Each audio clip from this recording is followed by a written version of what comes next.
Today, we delve into a critical issue that affects women's lives worldwide: gender bias. Is the glass ceiling just a metaphor, or is it a harsh reality constructed of deep-seated bias and prejudice against women?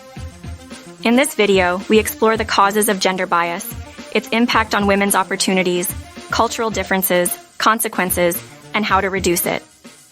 The United Nations Development Programme, UNDP, has recently released the Gender Social Norms Index, a comprehensive analysis. This index measures how social beliefs obstruct gender equality in politics, work, education, and more. It encompasses data from 75 countries, covering over 80% of the world's population. The shocking truth: close to 90% of both men and women worldwide hold some form of bias against women. About 50% believe that men make better political leaders, and over 40% think men excel as business executives. This bias extends to the workplace, with over 40% believing men have more right to a job when opportunities are scarce. Even more alarming, 28% believe it's justified for a man to beat his wife. The data also reveals how bias is evolving in approximately 30 countries. While some have made progress, others have witnessed a concerning rise in gender bias, emphasizing that we must not take progress for granted. Pedro Conceição, head of UNDP's Human Development Report Office, comments on the findings.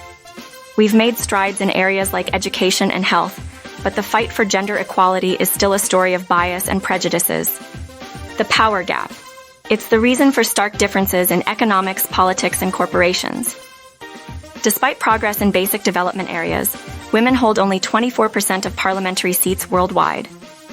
Women in the workforce are paid less and rarely reach senior positions.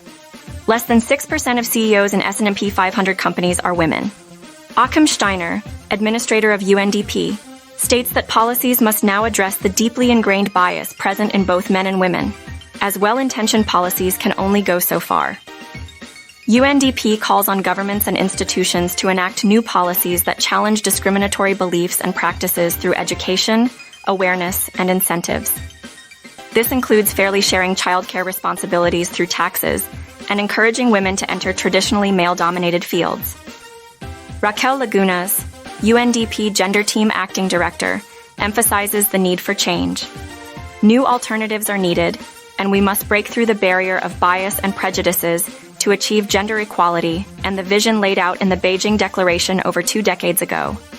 In summary, gender bias remains a formidable challenge, but with awareness, education, and policy changes, we can strive for a world of genuine equality.